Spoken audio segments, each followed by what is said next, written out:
Welcome to Sleepy Historian, where old tales whisper by candlelight and memories gently drift into dreams. Tonight, let us journey back to a time long asleep in history. We are standing today in the middle of a field. The sun beats down, and the only movement around us is the wind stirring the tall grasses. In the distance, we can see the hazy line where the sky meets the earth. It looks as though we are at the edge of the world. But this is the very heart of Egypt, the source of its power. And the reason for that is this: the river Nile. This wide, muddy ribbon of water snakes through the flat, arid land like a lifeline, bringing life-giving water to the fields and villages that cling to its banks. For the ancient Egyptians, this was a godsend. No other river in the world was so generous. The Nile flooded regularly, depositing silt that turned the desert into some of the most fertile land on earth. So while other civilizations were scattered and nomadic, the Egyptians could live in one place, building permanent homes and raising their children in the shadow of the pyramids. Theirs was a gift from the gods, a paradise made of mud and sunshine, held together by the golden thread of the Nile. But just as the river gave life, it could also take it.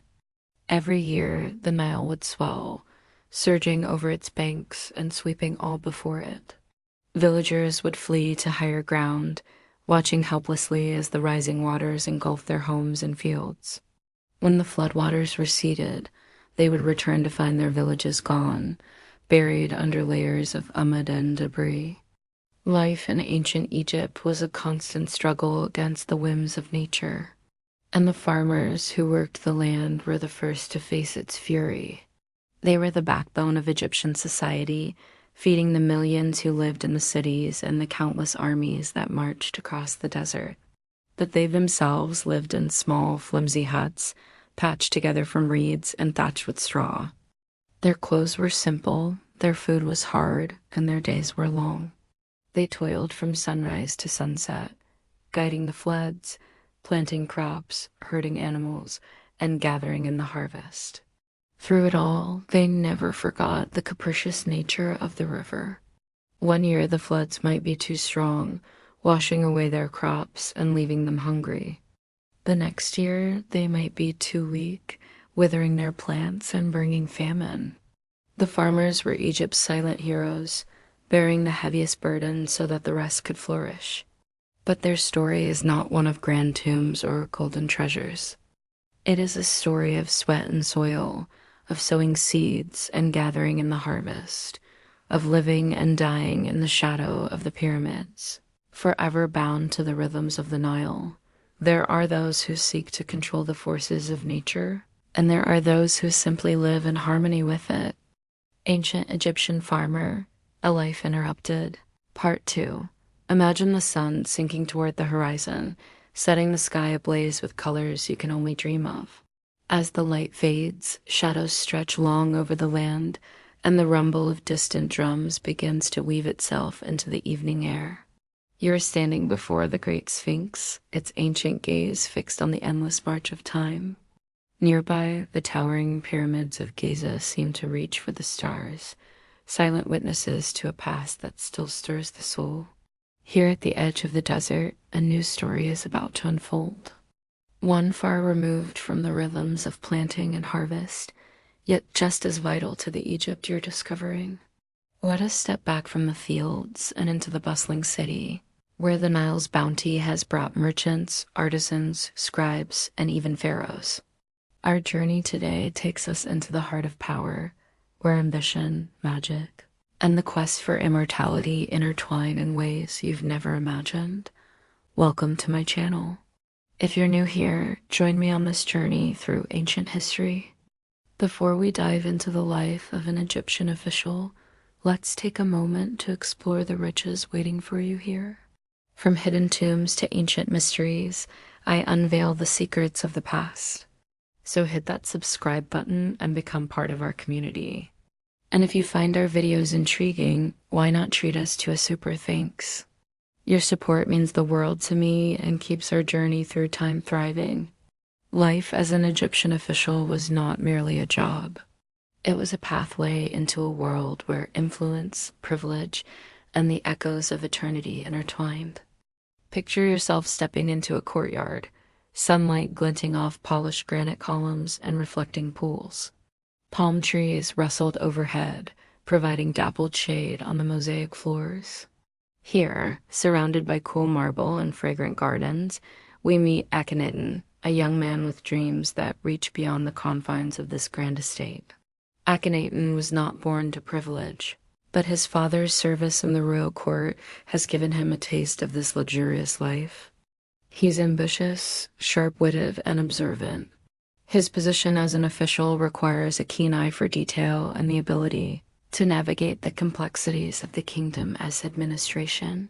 Now, in his early 20s, he faces a pivotal moment. He can either settle for the comfortable life, securing his place within the existing order, or he can pursue a more perilous path, seeking advancement through service to the pharaoh. It is a time of great change in Egypt. The traditional polytheism is shifting under the monotheistic fervor of Akhenaten, whose obsession with the sun god Aten is reshaping religious and political landscapes. Our young man must decide where his loyalties lie. Will he embrace the new religion and risk alienating old allies? Or will he stay true to the gods of his forefathers and safeguard the traditions of his people? His decision will lead him to the palace, where the young pharaoh Tutankhamun sits on the throne, though the true power lies in the hands of his advisors, one of whom might become Akhenaten's father's rival. This is a world where power shifts on whispers and betrayals lurk around every corner. To survive, Akhenaten must master the art of navigating courtly intrigue.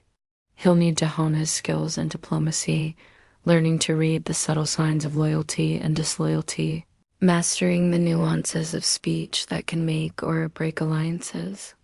With his father's guidance, he starts his ascent, taking on menial tasks like record-keeping or managing temple construction projects.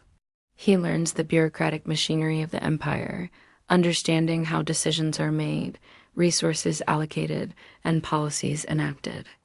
This is where he hones the skills of a bureaucrat, developing a mastery over logistics, accounting, and the systematic management of the kingdom's affairs. It's also in these humble beginnings that Akhenaten discovers the human side of governance. He witnesses firsthand the plight of the common folk, their hopes and struggles, their needs and aspirations. It is a sobering lesson in responsibility, realizing that good governance is not just about power and privilege, but about serving the people.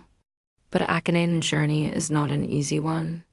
Every step forward is met with challenges, testing his resolve and pushing him to the brink. There are moments when his idealism is challenged, when the temptations of power threaten to consume him, and when his faith in humanity is shaken.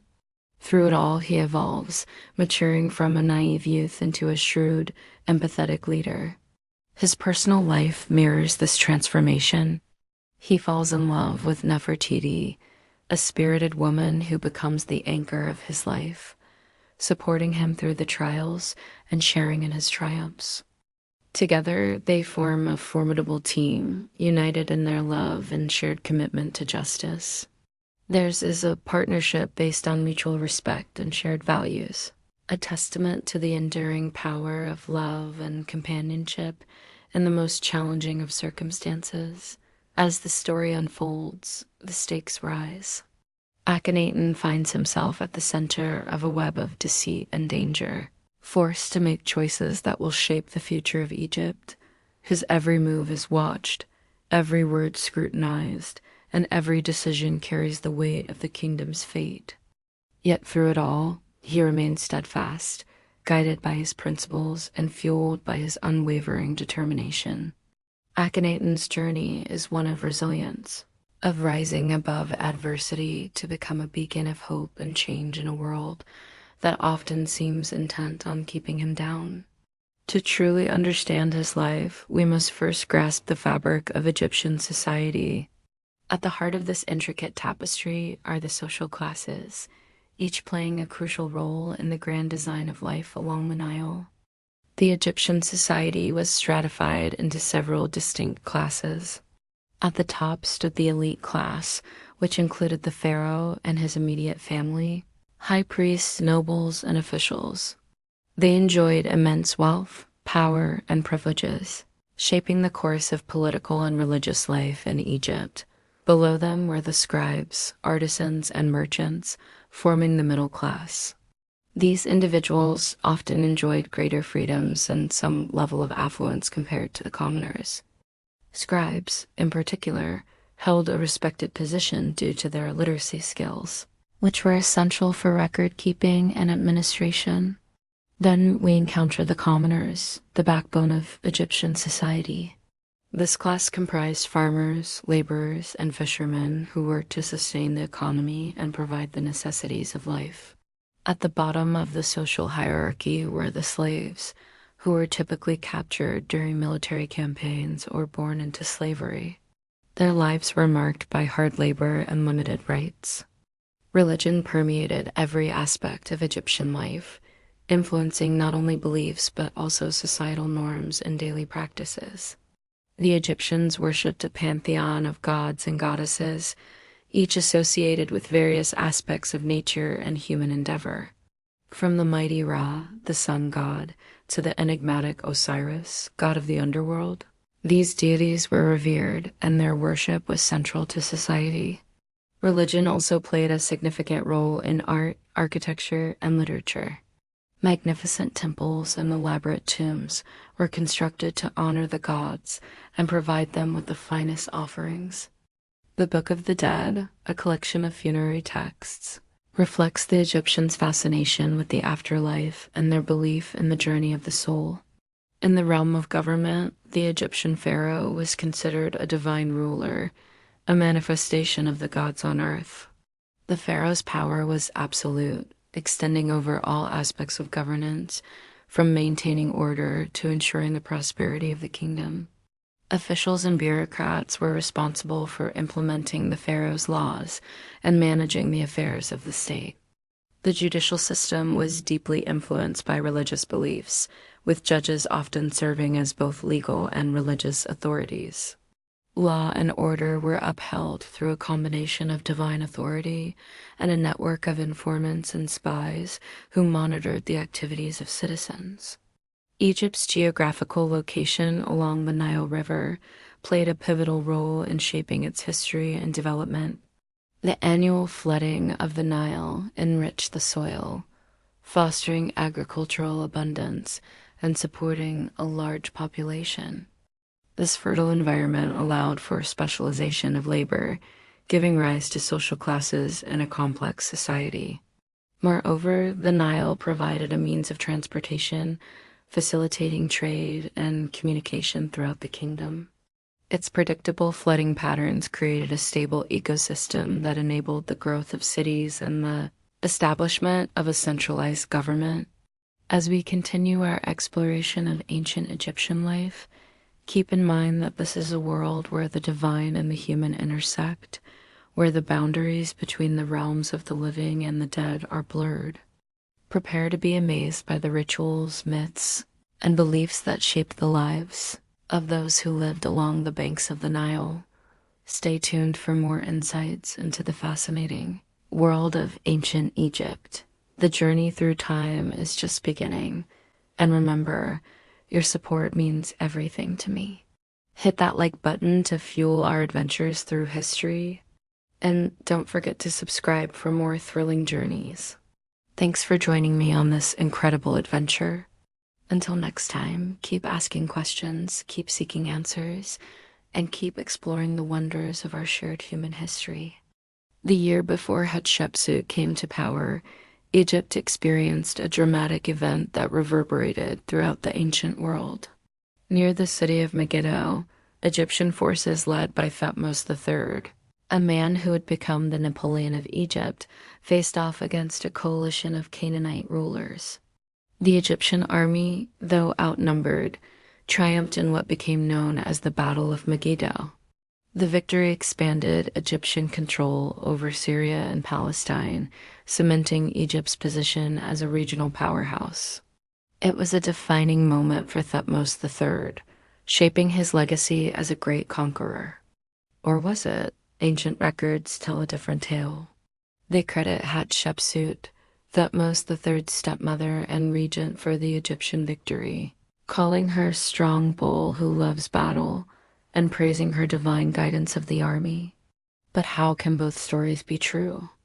How did the memory of a single battle become fragmented, refracted through the lens of competing narratives? To understand this conundrum, we must first delve into the intricate world of ancient Egyptian succession. When Thutmose II died, he left behind a young heir, Thutmose III, a child too young to assume the throne.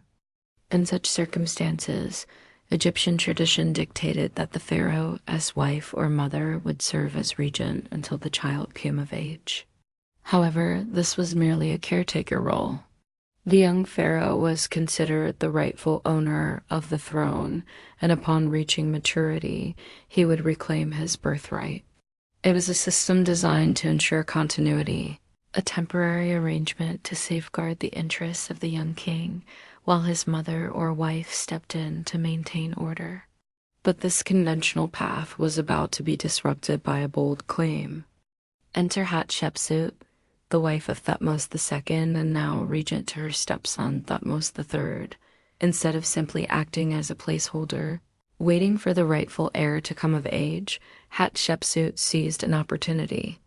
While the young Thutmose III was away at a religious festival in the city of Karnak, she declared herself pharaoh. She donned the traditional male attire associated with kingship, including the iconic ceremonial beard. She even went so far as to carve false whiskers into her own face in official portraits. Hatshepsut's justification for this unprecedented move was rooted in ancient mythology. She claimed descent from the gods, linking her lineage directly to the divine. In particular, she highlighted her relationship with Amun, the supreme god of the Egyptian pantheon, presenting herself as his chosen representative on earth. This claim was bolstered by the construction of massive temples and numerous statues that portrayed her as a divine ruler, emphasizing her connection to the gods. Her mortuary temple at Deir el-Bahari stands as a testament to her power, wealth, and divine status. Its design, an architectural marvel, was intended to evoke the primordial mound from which the sun god Re emerged, further solidifying her association with the divine realm. As her reign progressed, she embarked on military campaigns, oversaw vast building projects, commissioned expeditions to distant lands like the mysterious realm of Punt, and maintained peace and stability within the kingdom. Despite her many accomplishments, a change was on the horizon. After 21 years on the throne, Hatshepsut died. It's unclear whether her death was natural or the result of foul play, but the aftermath of her passing is well documented. It's here that the narrative takes a sharp turn. Upon her death, Thutmose III, now a fully grown man, reclaimed the throne as the sole pharaoh. What followed was a systematic campaign to erase his stepmother's legacy from public view. Her statues were defaced, her name was chiseled out of monuments, and her image was removed from temple walls. This deliberate act of historical revisionism left many wondering why. Why would Thutmose III go to such extreme lengths to obliterate his own father's wife and former regent? Various theories have been proposed, each attempting to shed light on this puzzling episode. Some historians suggest that Thutmose III sought to bolster his own authority by portraying himself as the legitimate and uncontested ruler. By erasing Hatshepsut from historical records, he effectively presented himself as the sole inheritor of his father's legacy. Others believe that Hatshepsut's claim to the throne had been a source of instability and that Thutmose III's purge was aimed at restoring order and reaffirming traditional norms of succession. By removing any trace of his stepmother's reign, he could more confidently solidify his own rule and reassert the primacy of male rulers. Still, others argue that this drastic action was part of a broader campaign to reshape Egyptian religion. which Hatshepsut had challenged with her unconventional claim to the throne. By erasing her memory, Thutmose III sought to reassert the supremacy of the traditional religious order. These theories, while speculative, offer valuable insights into the complexities of ancient Egyptian politics and the lengths to which rulers would go to secure their power and legacy. But let's step back to the very beginning of her reign. Her rise to power was not met with universal acceptance. In fact, there was resistance from a member of her own family. Senemet, her architect and a seemingly loyal servant, initially held the title of overseer of the royal works under Hatshepsut's predecessor, Thutmose II. He continued to hold this position during Hatshepsut's early years as regent, indicating his loyalty to the new ruler. However, when Hatshepsut assumed the full mantle of pharaoh and began to assert her authority, Senenmut's behavior shifted. He started using titles traditionally reserved for senior officials in the royal court rather than those associated with architects. This shift in titles suggests a change in his responsibilities and a move towards a more prominent role in government. It was during this period that Senenmut's relationship with Hatshepsut underwent a significant transformation. He began using the title Scribe of the Grace of the King, a highly prestigious position that emphasized his close relationship with the pharaoh. This new closeness was made evident through various artistic depictions. In particular, statues of Senenmut that were created during this phase of Hatshepsut's reign show him standing in the traditional pose of a scribe, holding a papyrus scroll and a reed pen, symbolizing his new role as a chronicler of the pharaoh's deeds. The exact nature of their relationship remains a subject of debate among historians. Some scholars argue that the evidence points to a genuine mentor-mentee bond, with Senenmut guiding Hatshepsut in the intricacies of ruling and shaping her legacy. This perspective is supported by the fact that Senenmut played a pivotal role in many of Hatshepsut's major projects, including the construction of her mortuary temple at Deir el-Bahari. Others, however, see evidence of a romantic relationship between the two, pointing to the intimate portrayal of their bond in some artworks. This view is informed by a deeper understanding of ancient Egyptian culture, which had a more liberal attitude towards romantic relationships compared to many other contemporary societies. Regardless of the nature of their bond, Senenmut's close relationship with Hatshepsut highlights a crucial aspect of her reign: the importance of symbolism and perception in consolidating power. By showcasing Senenmut in traditional scribe attire, Hatshepsut effectively communicated her respect for established customs and traditions while simultaneously asserting her authority. This carefully crafted image served to legitimize her rule and garner support from influential members of the court and the public alike. Unfortunately, our understanding of Senenmut's fate is shrouded in uncertainty. Ancient records do not provide clear details about his later years, and the circumstances surrounding his eventual demise remain unknown. This lack of information leaves us with more questions than answers, prompting historians to piece together his story from fragmented accounts and incomplete records. In the end, Hatshepsut's story is a reminder of the human element behind historical narratives. Her rise and fall, her accomplishments, and her erasure serve as a reminder that history is not just a collection of dates and events, but a tapestry woven with the ambitions, struggles, and legacies of real people. As you explore the remnants of her reign, from the majestic temple at Deir el-Bahari to the enigmatic bust of Senenmut, remember that every artifact tells a story, and every story has the potential to rewrite history. The decision to remove Hatshepsut from the historical narrative was a deliberate act of historical revisionism. It reflects the desire to reshape the past in a way that serves the interests of those in power. By erasing her legacy, Thutmose III effectively created a historical narrative in which she alone was the legitimate heir to the throne. But this act of erasure also highlights the resilience of Hatshepsut's legacy.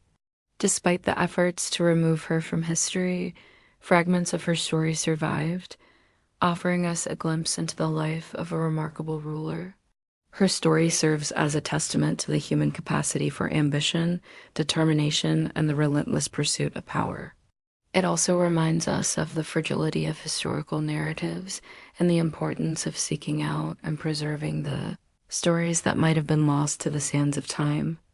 So, as you continue your journey through ancient Egypt, keep in mind that the past is never as static as it may seem. Every artifact, every inscription, and every fragment of a shattered statue holds the potential to rewrite history. It's up to you, the explorer of the past, to uncover these hidden stories and appreciate the complexities of those who came before us. Hatshepsut's legacy, though tarnished, continues to inspire awe and curiosity. Her story serves as a reminder that the sands of time may try to bury the truth, but the whispers of history always find a way to resurface. Thank you for joining me on this journey through ancient Egypt. If you enjoyed this adventure into the past, don't forget to hit that like button for more fascinating historical tales. Your support means the world to us. Until next time, keep exploring, keep questioning, and keep discovering the hidden gems of our shared history. Hello, everyone. Today we're going to explore an ancient Egyptian temple that's renowned for its mysterious carvings.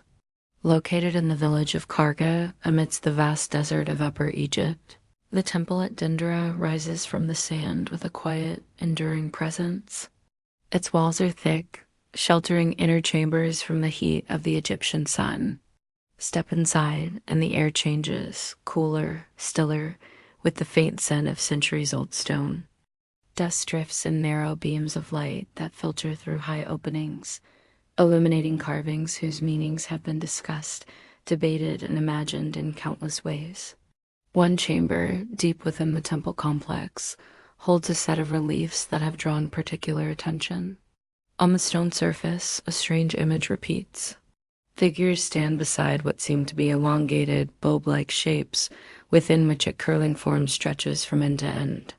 To one side, a pillar rises, crowned with the image of a lotus flower, while a figure holds aloft what some say looks like a cable or cord. For the ancient Egyptians who carved it, this image had a symbolic, religious meaning connected to creation myths and the daily journey of the sun.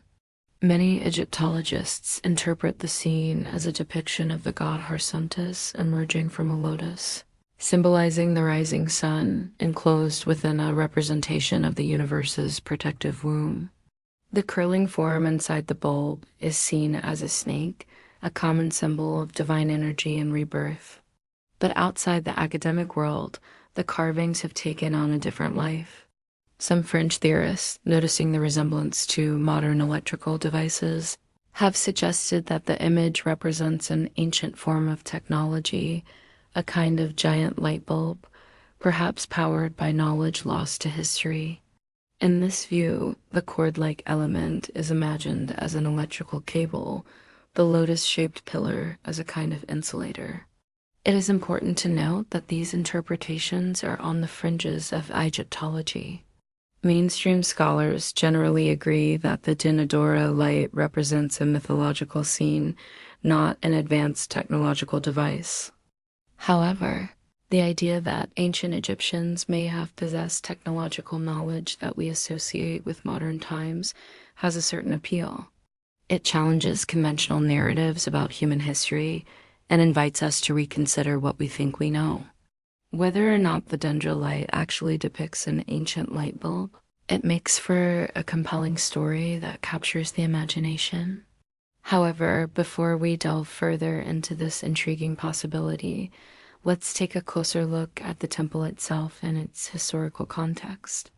The Temple of Hathor at Dendera was built around 50 BC during the reign of the Ptolemaic dynasty. It is dedicated to Hathor, an ancient Egyptian goddess associated with music, dance, love, beauty, and motherhood. The temple is remarkable for its well-preserved state, largely due to its use as a Christian church in medieval times. The exterior is adorned with intricate reliefs depicting scenes from Egyptian mythology and the life of Hathor. Inside, the temple consists of a series of interconnected chambers and corridors, each with its own unique atmosphere and purpose. Now let's return to the enigmatic relief that has sparked so much debate. The central motif is often referred to as the Dendera light due to the bulbous shape that resembles a light bulb. In the center of each panel, you can see a pair of human-like figures standing on either side of the bulb. The figure on the right is typically male and holds a staff or scepter, while the female figure on the left holds a lotus flower. Above the bulb is a smaller figure that appears to be emerging from it. This emerging figure is often interpreted as the god Hatshepsut, who is associated with the rising sun. On the left side of each panel is a tall pillar that also has a lotus blossom at its top, symbolizing the primordial waters from which life emerged. The overall composition of the relief creates a sense of harmony and balance, with the central axis being the main focus of attention. The figures are depicted with elongated bodies and graceful proportions, typical of Egyptian art. Their hands and legs are shown in a more natural manner, suggesting a degree of influence from Greek art. The details of the carving are remarkable, with the artists paying close attention to the play of light and shadow. The bulbous shape is rendered with smooth curves and fine striations, giving it a realistic appearance. The lotus flowers and other decorative elements are also intricately carved, showcasing the skill and precision of the artisans. The subject matter of the relief is deeply rooted in Egyptian mythology and cosmology. The most prevalent interpretation is that the panels depict the emergence of the sun god, Hatshepsut, from the primordial waters represented by the lotus flower. In this context, the central bulb symbolizes the universe or the womb of creation, while the emerging figure represents the newborn sun as it ascends into the sky each morning. The figures on either side are believed to be divine beings or humans who are witnessing this cosmic event. The presence of Hathor, the goddess of love and beauty, may also be noted as she was often associated with the morning sun. This mythological interpretation is supported by the temple's dedication to Hathor and the fact that similar scenes appear in other ancient Egyptian temples. Additionally, the lotus flower as a symbol of creation and rebirth aligns with the broader themes of resurrection and immortality that are prevalent in Egyptian art and religion. However, it is important to acknowledge that alternative interpretations exist and that much of Egyptian art is open to multiple readings. Some scholars have suggested that the relief may represent a ritualistic ceremony or a type of astronomical observation related to the rising sun. The precise meaning and significance of the Dendera light remain subjects of ongoing research and debate among Egyptologists. Now let's consider the fringe theory that proposes a different explanation for the Dendera light. Proponents of this theory argue that the bulb-like shape, along with the emerging figure and other elements of the carving, resemble modern electrical devices such as a light bulb, a cord, or a cable. They suggest that this imagery may represent an ancient form of technology that was known to the Egyptians. This interpretation is based on the assumption that ancient civilizations may have possessed technological knowledge that is not fully understood or accepted by mainstream scholars. It is important to emphasize that this theory is considered highly speculative and is not supported by mainstream Egyptology.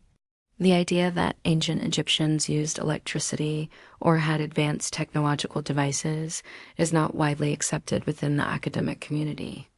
Most Egyptologists attribute the Dendera light to mythological and religious beliefs, rather than to scientific or technological concepts.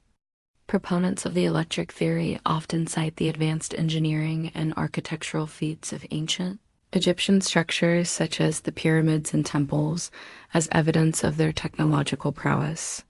They argue that mainstream explanations for these structures and artifacts are inadequate, and that alternative interpretations are worth exploring. It is true that ancient Egyptians were highly skilled engineers and architects. They developed sophisticated systems for measuring time, building monumental structures, and creating complex works of art. However, mainstream Egyptologists have developed well-supported theories and explanations for these achievements.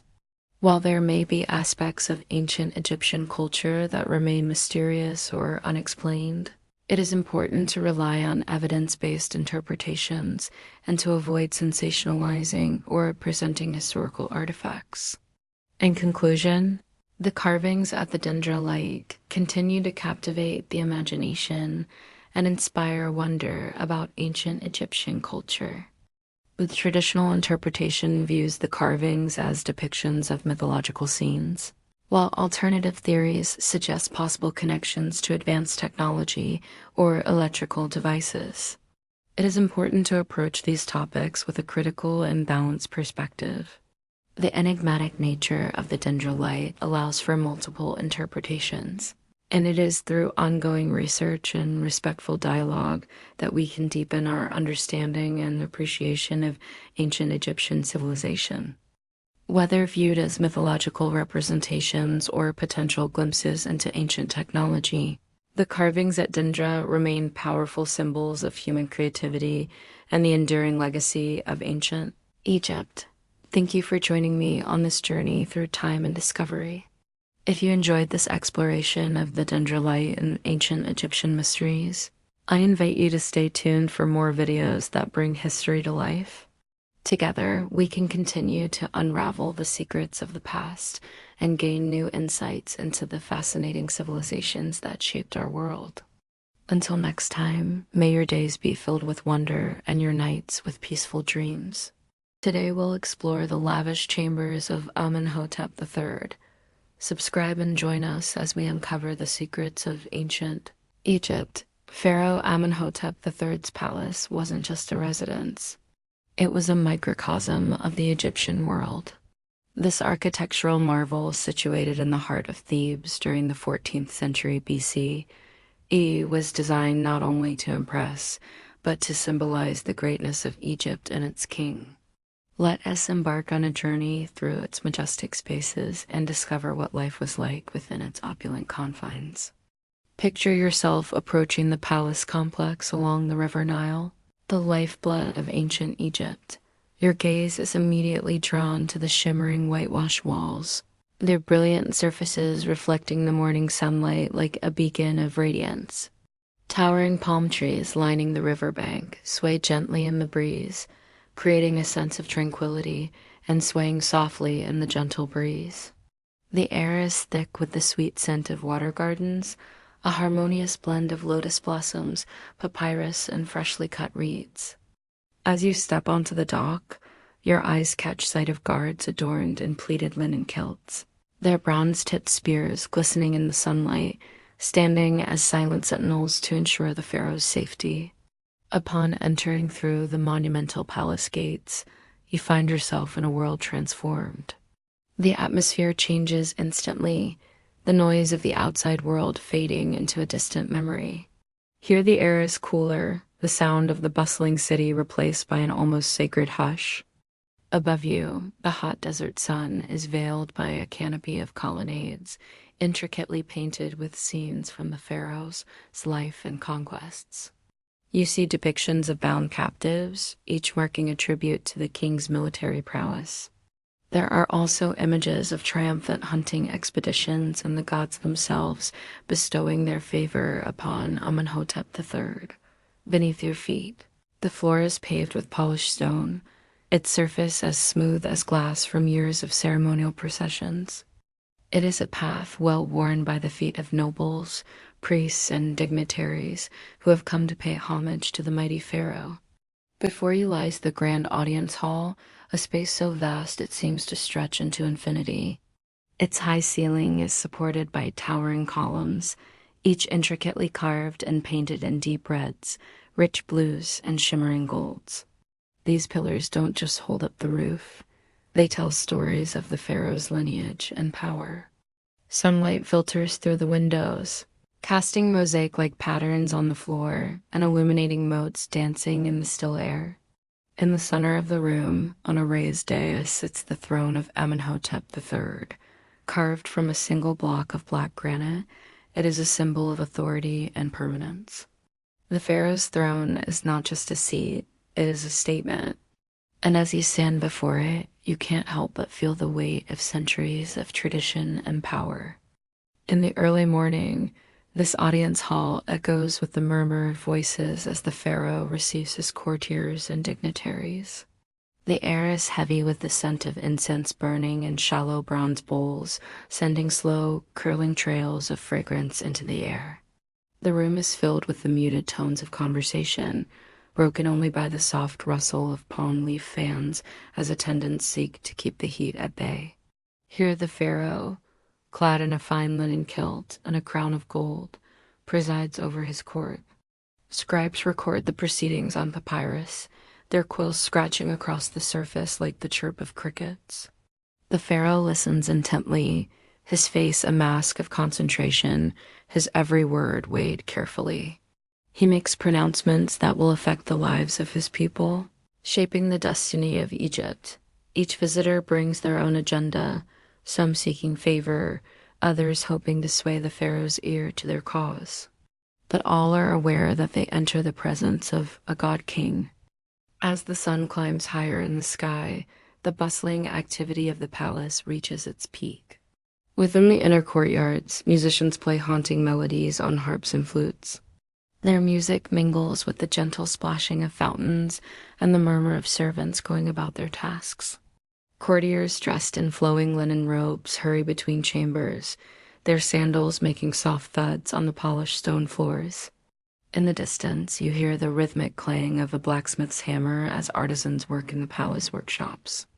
The air is filled with the sounds of creation, the scrape of a woodworker's chisel, the hum of a potter's wheel. Even the shadows seem to dance to the beat of this vibrant city. In the royal gardens, exotic plants brought from distant lands flourish in neatly ordered rows. The air is perfumed with the scent of lotus blossoms, and the water lily floats serenely on the surface of ponds. Tiny boats glide through the waterways, carrying priests who come to gather flowers for offerings to the gods. The peaceful scene is occasionally broken by the sudden splash of a waterfowl, landing gracefully on the water. The heart of the palace beats to the rhythm of daily life. In the kitchens, servants prepare meals fit for the gods and the pharaoh. Jars of beer and sweet wine are brought in from the storehouses, while cooks chop vegetables, roast meats, and bake loaves of bread in clay ovens. The aromas waft through the corridors, mingling with the scent of incense and flowers. The pharaoh's table is laden with delicacies from all corners of Egypt and beyond its borders. There are plump figs plucked that very morning from the trees, slabs of dark chocolate from distant lands, and jars of honey, still warm from the hives of the royal apiary. Each dish is not just food. It is a tribute to the bounty of Egypt and its king's far-reaching influence. With the afternoon heat comes a lull in activity. The bustling crowds of the courtyard give way to smaller groups of courtiers gathered in the shade of colonnades. Soothing music drifts from hidden fountains, and the air is thick with the scent of jasmine and orange blossom. Inside the palace walls, life continues in a rhythm as old as Egypt itself. The heat of the day gives way to the cool of the evening, and the palace comes alive again. The sky turns a fiery orange, and the setting sun bathes the courtyards in golden light. The shadows lengthen and the air grows still. In the great banquet halls, musicians gather to play lively tunes on harps and lyres. Their music mingles with the laughter of nobles and the clinking of goblets, as the pharaoh and guests enjoy the fruits of the hunt and the bounty of the fields. Low tables are laden with roasted meats, fresh bread, and sweet pastries flavored with dates. Oil lamps flicker, casting a warm glow across the faces of the guests. Their flickering light dances on the walls adorned with scenes from Egyptian mythology and the pharaoh's victories. The room is filled with animated conversation as nobles from distant lands exchange tales of their journeys and the wonders they've seen. The air is heavy with the aroma of frankincense, mingling with the rich scent of roasted meat and sweet wine. Beyond the reach of the lamplight, in the royal gardens, the evening chorus begins. The croaking of frogs from the placid waters, the soft hoot of night birds from the branches above. The palace, bathed in the silver light of the moon, takes on a different air of serenity and quiet grandeur. The sounds of the night mingle with the gentle rush of the fountain, creating a soothing symphony that lulls the weary to sleep. As the night deepens, the palace grows quiet. Only the soft murmur of the Nile breaking the stillness. The warmth of the evening lingers in the stone walls, and the shadows deepen in the courtyards. The bustling energy of the day gives way to the peace of the night. A gentle breeze stirs the curtains at the open windows, carrying with it the scent of night-blooming flowers from the royal gardens. Inside, the pharaoh rests, secure in the knowledge that his palace, a testament to his power and glory, stands watch over him and all of Egypt. The day has ended as it began. In the stillness of a kingdom that has endured for centuries, we hope you enjoyed your tour of Amenhotep III's magnificent palace. Did you find it insightful? Let us know in the comments below. Don't forget to subscribe for more fascinating journeys through ancient history. Click here to explore more about ancient Egypt's iconic rulers. Thanks for joining us. We look forward to seeing you on our next adventure. We began our journey at the edge of the Nile, where the river's embrace is the gentlest, and the sun beats down with the strength of a hammer on the anvil of stone. There we walked in the footsteps of farmers, toiling under a relentless sky, coaxing life from the stubborn soil, planting seeds that would one day feed the multitudes who crowded the banks of the great river. Theirs was a life measured not in palaces or pyramids, but in the subtle shifts of the seasons, the comforting rhythm of the Nile's yearly floods, the quiet joy of a fertile field. Their world was one of calloused hands and sun-weathered faces, of whispered prayers to gods who shared their love for the land. And though the pharaoh's face may have been carved on the nearby temple wall, he was to them a distant god, a symbol more than a ruler. Then we journeyed to the heart of power, to the royal palace perfumed with incense and echoing with the murmur of courtiers. Here, polished floors gleamed underfoot and murals adorned the walls, silent witnesses to ceremonies long past.